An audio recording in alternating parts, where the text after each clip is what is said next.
What do you say to a culture that doesn't even believe right and wrong exists and sometimes believes two opposite ideas can be right at the same time?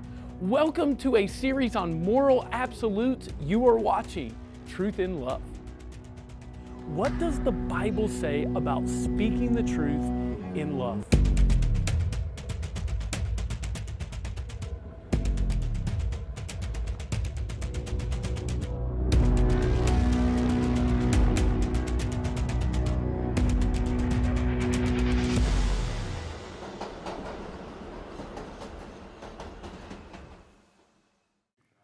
Well, once again, welcome to Truth and Love, this very important show where we equip you as a believer to know what's going on around in the world and then to speak the truth in love. And I'm joined by our guest co-host again, Mr. Dennis Lewis, a pastor, a philosopher, and just an all-around great guy. Dennis, thanks for joining us again for this very important part two, where in part one, we kind of talked about the ubiquity of this problem, what's going on in our culture. And then ultimately in part two, what we're trying to do is, well, how do I as a Christian give an answer? And I think that's really important. Remind us a little bit about what we talked about last time, Dennis, and thanks for being with us. Oh, absolutely. It's a pleasure to be here. Well, Ben, as you know, last time we were together, as you rightly said, we noticed that, moral relativism is ubiquitous. It's everywhere. It's sort of baked into the cake of our society. I mean, we saw this by a young lady as she was trying to wrestle with whether or not there was absolute truth. And then, of course, the two men that you had trying to argue whether or not the golf ball was the color that it presented itself. My mind, like, absolutely. Is it white? Is it gray? What if everyone says it's black? Absolutely. And then we ended with a professor that's saying something as horrible as rape might be permissible. He doesn't know. Maybe not. This kind of moral confusion is everywhere, and it creates what we know as an existential crisis. And so absolutely, this is so timely. We need to be talking about it. And I love that we have a show that's able to bring that out. Yeah, and thanks for coming back again, because this is where we need to understand that there's a problem. Right. But I think it's very important that we know, how do we speak? How do we do that? And so I just actually wrote down a few of these phrases that can help us identify moral relativism. So I wrote down a few. That's true for you, but not for me. Like, don't judge me. So in other words, it's kind of a moral relativism. All truth is relative. Maybe you've heard that before. You can't know truth. There is no right and wrong, and no one has the truth. So I feel like those six phrases, when you're hearing those, that's an immediate indicator. Oh, we're stepping into moral relativism. Yeah, absolutely. If moral relativism is, as we say, baked into the cake of our society, then what you described are the bold flavors of moral relativism, right? So if it's like a chocolate cake, you'd kind of taste the chocolate, or a vanilla cake, you kind of taste the vanilla. Those are the bold statements. But there are some other flavors of relativism as well. By bold, you mean like easily identifiable. Yeah, so when I hear don't judge me, well, someone, or there is no truth, someone oftentimes is probably operating from a moral. But what you're saying is there's a more subtle? There's a more subtle, and the more subtle is seen in the fact that people appeal to human autonomy, right? The fact that, this particular study says, or, human beings are finding out in our time that this such and such is the case. Or even an appeal to the broader culture, like everybody knows that this is right? Everybody knows that this should be the way we act. Those sorts of things are indicators of moral relativism. Anytime there's a lack of an appeal to an existential reality, an existential truth claim, where the truth claim is tamped down or just qualified to human beings or human reasoning, then you know you're dealing with something along the lines of moral relativism. Yeah, so it's interesting to expand it, because it really is, like you said, it's baked into the cake. It's everywhere, just like you put in sugar as an ingredient. It's in every part, and sometimes it's bold, sometimes it's more subtle. We have an excellent clip by Frank Turek, who gives an answer to some of these statements. Don't judge me. I forgot what they were. What are some of them? We're giving more. That's true for you. you, but not for me. You can't even know truth. Absolutely. And so let's look at this first clip as a great example as to how to give an answer for this. Let's take a look. This is your greatest tool in answering these objections. You want to apply the claim to itself. Apply the claim to itself, or you might say turn the claim on itself. Let me give you an example. If I were to say I can't speak a word in English, what would you say to me? You just use English to say it, right? It's what's called a self-defeating statement. If I say I can't speak a word in English, I'm using English. This is self-defeating. Or if I were to say, my brother is an only child. Or my parents had no kids that lived. Or if I were to say, all generalizations are false. Some of you will get that tomorrow. Or if I were to say, everything I say is a lie. Some of you will never get that one. All right? These are self-defeating statements. And if you can get good at identifying self-defeating statements, you're going to be a fearless, what we call apologist for the Christian faith. Because you're going to see how many philosophies and statements that are out there in the culture that are supposed to refute what you believe actually are self-defeating. They can't be true. They violate the law of non-contradiction. So let's do a few of these. If someone were to ever come up to you and say, there is no truth, you should ask that person a question. What should the question be? Yeah, you're going to turn the claim on itself and say, hey, is that true? Is it true that there's no truth? Because if it's true that there's no truth, the claim there is no truth can't be true, but it claims to be true. Did I say that right? Can everyone see this is a self-defeating statement? Because they're claiming it's true, there's no truth. And what we're doing here is we're turning the claim on itself. And the real point I want to make here is, can everyone see that this statement shoots itself? That if somebody tries to say there's no truth, they're uttering a truth claim. So they're defeating themselves. How about this one? You hear this all the time. There's no such thing as absolute truth. If someone were to ever say this to you, what would you say to them? Yeah, is that absolute? If you want to have some fun, you can say, hey, are you absolutely sure? See, because that is actually an absolute truth claim. How about this one? You hear this a lot. This is my favorite one, by the way. It's true for you, but not for me. You know, Christianity's true for you, Buddhism's true for me. What do you say to that? This is also self-defeating. It's just a little bit more subtle. How would you say, what would you say to somebody who says there is no truth? Or someone who says it's true for you but not for me? What would you say? You would say, hey, is that true for everybody? Is true for you but not for me true for everybody? Because if true for you but not for me is true for everybody, then true for you but not for me can't be true because it's true for everybody. Did I say that right? I love that clip. Turn the claim against itself. That is some powerful advice. But I do want to add a little bit to that, and that is, understand Frank is talking to a Christian audience, obviously, if you watch that clip. And we have to be careful to not throw zingers at unbelievers without having the space to do that. And in just a second, we're going to look at a clip from Ravi Zacharias, who's actually talking to someone that's unconvinced, and in 7 words, he kind of nails the argument, but it's uplifting, it's not like a zinger, and I'm not saying Frank was doing that, but he was talking to a Christian audience. And I think it's important that we think through the audience that we're talking to. Wouldn't you agree? Yeah, absolutely. Martin Lloyd-Jones actually has a wonderful way in which we can approach talking to someone who's an unbeliever by reminding ourselves that the unbeliever is focused on one truth. What's the right thing to do in this situation? What Lloyd-Jones says we need to do is give them the full truth, because the gospel isn't just concerned about what you do in this particular situation. The gospel is concerned with making you the right kind of person, so regardless of the situation, you'll be able to act rightly inside of it. Man, that's good. The whole picture is absolutely important. Yep. Take a listen to how Ravi Zacharias handles this skeptic's question. Let's leave aside Christianity and historical examples for a second. All night you guys have been grappling with issues like morality and, what is right, what is wrong, and meaning. But my question is simply, why are you so afraid of subjective moral reasoning? I mean, do you think that we're all just going to start raping and pillaging just because we don't have a book to tell us what to do? I mean, are you afraid of that? Like, I'm not, because that's not going to happen. And that, yeah, Nazis were bad, but there were Christian Nazis and there were atheist Nazis.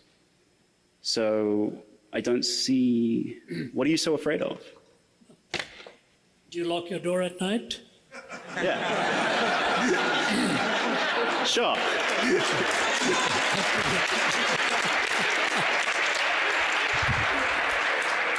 You know, I hear what you're saying. Sounds very cavalier, though. My goodness. If we weren't afraid of all of this, we would not be in a national debt. The billions, China is secular. Sorry? China is secular. Sorry? China is secular. That's right. What does that I mean? mean, they're not raping and pillaging, and neither are we. Oh my, oh my, oh my, oh my, oh my. Have you read what happened during the Red Guards Rebellion? Have you read what happened during the Boxer Rebellion? Do you know who has killed more people in the 20th century than China and Russia? 60 million apiece? Wow. It makes the Holocaust seem tame. The 20th century became the bloodiest century in history.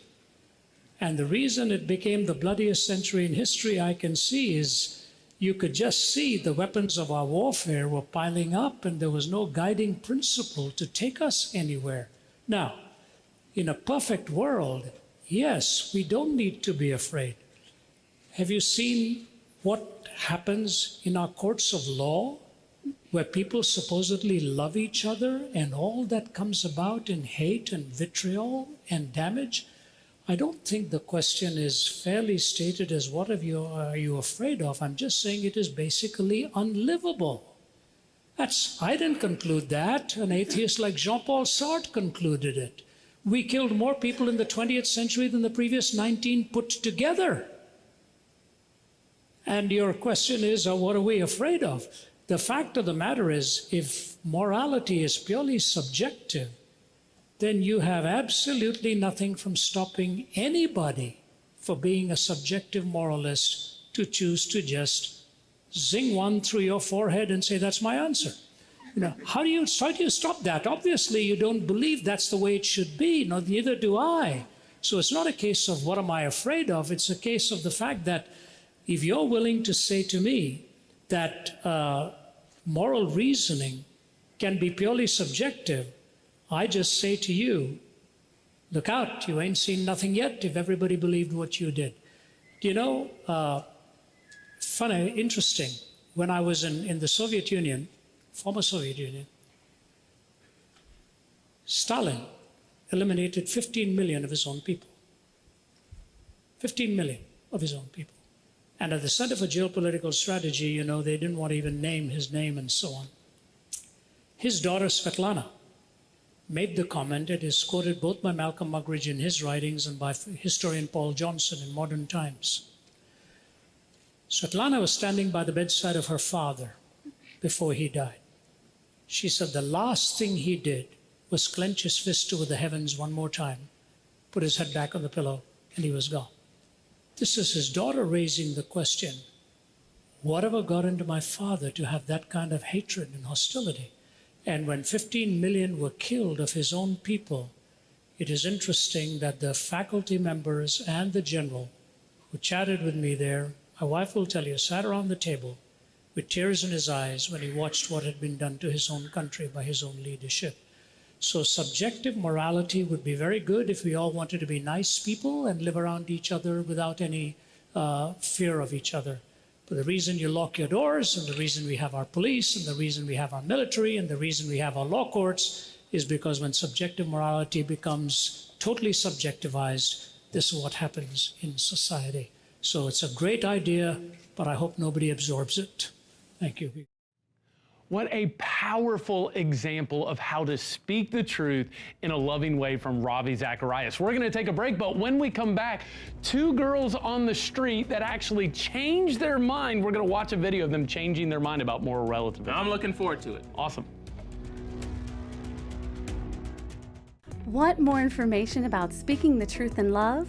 Text the word prepared to 345345. We will send you a free resource that'll equip you to speak the truth in love. Also consider our Truth in Love digital resource for your church, small group, or family.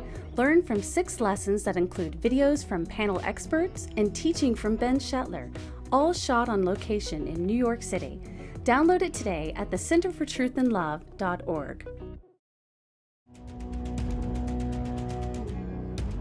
Well, welcome back. I hope that this has been helpful to you up to this point. But Dennis, I'm really excited about this segment where we take a little bit more time, we slow it down, and we really do some teaching with regard to moral absolutes. So if you're watching, I even challenge you to take some notes at home. I know it's not something we typically do watching television, but I feel like this issue is so important. And I've got 4 ideas that we've kind of discussed that we want to cover. And the first is, as we walk up to someone or we're talking with someone and it's clear that there's a moral absolute that's been violated, I think we need to approach it with humility. Absolutely. So it's not about me being right. It's about God who is right.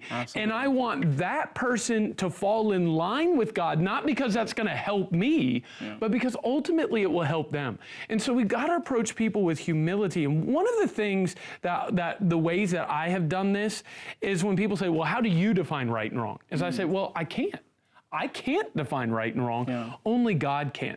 And so I think approaching it with humility is important. What are your thoughts on that? Yeah, absolutely. And humility indicates a faith or belief that buttress that humility. The ancient moral theologians Anselm and Augustine had a particular charge for their life, and it was fides quorens intellectum, meaning faith-seeking understanding. So they understood that anything that they held, any belief that they held, was held as a matter of faith. But it's not a faith that stood alone. It wasn't a blind faith. It was a faith that was supported by understanding what was going on at their time and the truth claims that they were faced with. So absolutely, we need to hold our truths with humility, recognizing that they come from a holy God, and we are just testifying to that truth. We don't make it up as we go along. That's fascinating. I'm learning a lot here because I would have almost put that in a different order, that it was understanding, seeking faith. Yeah, a lot of people do. And yeah, because I even thought that was kind of like an Augustine, Aquinas thing that they were. So that was very helpful to me. But there's a second thing, and I know you really love this, and that is that truth or ideas have consequences. Absolutely. And I think that's something we've got to highlight to people as we speak to them.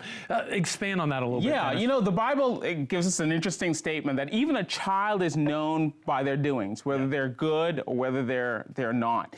And so what does that mean? That means even a child knows that their actions tend to particular consequences. So if a child can understand that, and the Bible says that even that's evident to a child, well, it has to be evident to an adult.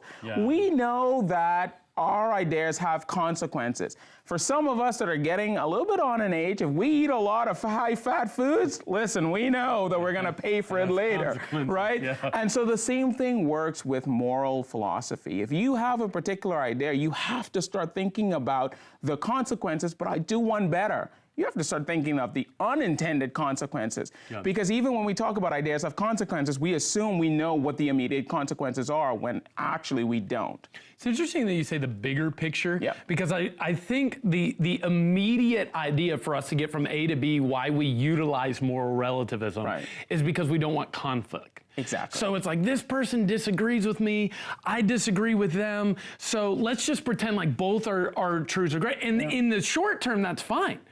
But then what happens when we begin to adopt that for things like theft, for things like rape, for things, that becomes incredibly problematic. So thinking about the long-term ideas of our consequences, not just the short-term. And then I wrote this down, is that we have to demonstrate the value of absolute morality, that it's redemptive. And I think that's connected to understanding the consequences. How is this good for society? Yeah, absolutely. You know, if I were to describe our society today, I would say that we are in the midst of an existential crisis. In other words, a crisis of being. People don't know who they are, and if you don't know who you are, you don't know how to act, you don't know where to go, you don't know what to believe. And so absolutely, as we look at our society, as we discern that we're in the midst of an existential crisis, a crisis of being, who we are, what we should do, definitely we need a truth that stands firm in the midst of that. And you realize that everywhere you go. Redemptive. Yeah, it's not absolutely. like, oh, I want you to believe. Yeah. But it's like, oh, thank you that Yeah. there is a way to go. I know Jesus is the way, the truth, and the life was sent as a word of comfort. Now we are always like, oh, Jesus was so closed-minded when he said that. He was trying to comfort the disciples. Hey, there is a way. It's simple. Right. And speaking of Jesus, I think one of the best examples is in John 4, where he asked the woman of Samaria, hey, where's your husband at? Yeah. He was causing her to wrestle with her own ideas. And I think asking is really vital when it comes to this. Like, let them wrestle with their idea. Ask them a question. Yeah. Thoughts on that at all? Yeah, and we also see that in the story of the rich young ruler when he came to Jesus and he said, good teacher. And Jesus looked at him and said, oh, that's interesting. Why do you call me good? He asked the question. He asked the question. Let the rich young ruler wrestle with it. I didn't Exactly, mean to cut you off. absolutely. No, that's fine. And in asking him that question, the rich young ruler realized who he's actually dealing with. He's not actually dealing with another rabbi. By his own admission, he is dealing with the King of Kings, the Lords of Lords, the chief reference and arbiter of truth. So I did this on the streets of New York, is not only did I ask people how they define right and wrong, but I asked them to wrestle with the idea by giving them examples. And in 3 scenarios, when I got to the example of rape, what we saw was a shift. And in fact, I have many examples of it. Some of them are edited out because of profanity. But it was interesting how they wrestled with this. And I want you to watch these videos because I feel like they will come as a good example of how maybe you can engage a friend in asking them, well, you believe all truth is relative? Well, what about theft? What about rape? Take a look. I don't know, I think it's define right and wrong? I think it's all relative. Like, I think everyone has like their little things that define something as wrong. Like, I don't know, you could think that something you did wasn't right, but then someone could be like, oh no, it was totally fine. Like, it just doesn't, it's all relative from person to person. Okay, so this kind of goes into my next question. Is right and wrong absolute? No. No. Not at all. I don't think so at all. Well, here's an easy one. Okay, so absolute right, absolute wrong. Right. Easy one. Okay, there's an absolute. Yeah. That's an absolute. There's no reason. No reason. But Right. Like, you could steal my purse and I'd be bummed for like a week, but you steal my like person and it's like, that's absolutely wrong. Yeah. it's absolute. So there you go. So then, let me is. ask again, do you believe in absolute morality? If one thing is absolutely wrong, then there is somewhere an There is absolute absolutes. wrong, right? There So you is would abs- agree with that? Yes. Changing your mind? Yes. Okay. Yeah, I'd change my mind a little bit, I guess. Wrong absolute, or is it relative? Always relative. There's always gray. It's never dichotomous. Always relative in every circumstance? I would say, yeah. Right. What'd you say? Right. Is it relative or absolute when it comes to right and wrong? Ooh, I'm absolute. So now you've just undone everything that I just said previously. It's an absolute.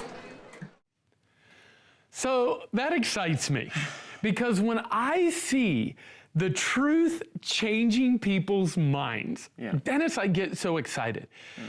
But I've got to say, I also am heartbroken because right now in New York City, there are thousands and tens of thousands, and I hope not, but probably hundreds of thousands of people, if not millions, that believe just like those women do. Yeah. They don't know that there's truth. And God has given us the responsibility to redeem the truth. And so if you're watching this and you're unsure about truth, I hope that you'll go to the Word of God and search for some. But if you believe the truth, please don't keep it to yourself. Go back, watch this episode again. Listen to Frank Turek, listen to some of the ideas that we gave, and engage our world. Our world needs people like you that are willing to speak the truth, that are willing to walk patiently through this skeptical idea that there is no truth or that you can't even know it even if there is. And so I'm heartbroken, but I'm also excited because when these women encountered truth, they had the rational sense to go, you know what? You're right. Yeah. There is truth. And it just takes us even sometimes asking something as simple as a question. Yeah, absolutely. And one of the things that I've seen on that video is that there's a sense of relief. All of us understand what relief feels like. We go out, we work hard, we get sweaty, we go and we take a shower, there's relief. We're really thirsty, we get a cold cup of water, there's relief. Well, moral relativism traps us, right? It puts us in a state of panic.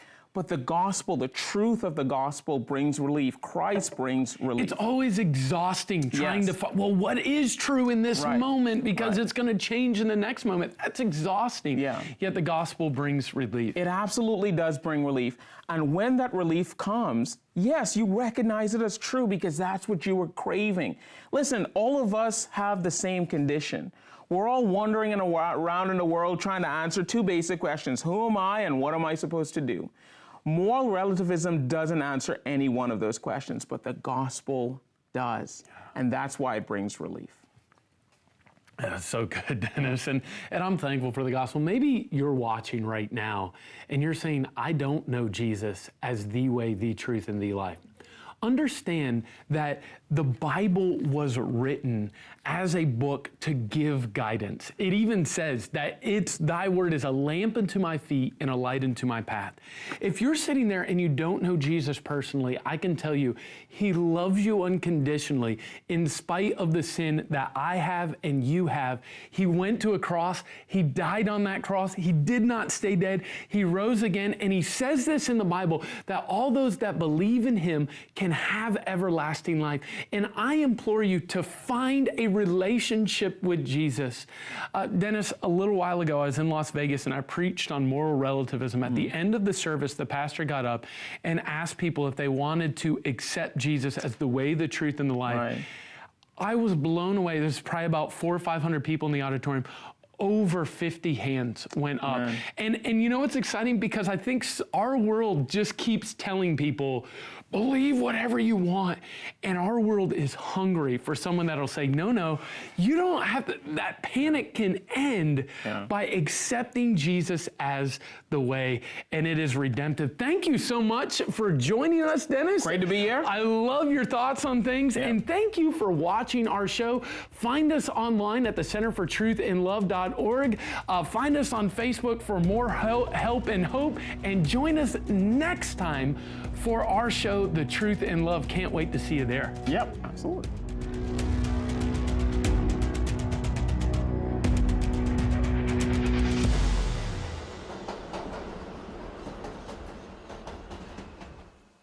For more truth about current topics, follow Ben Shetler on Facebook, Twitter, or Instagram. Visit the Center for Truth and Love.org, where you can download resources to equip your family, learn through our Curious Conversation videos, or even book Ben Shetler to speak at your church or upcoming event. Our ministry is supported by the generous giving of people like you. Please consider giving a monthly or one-time tax-deductible gift at the Center for Truth and Love.org/give.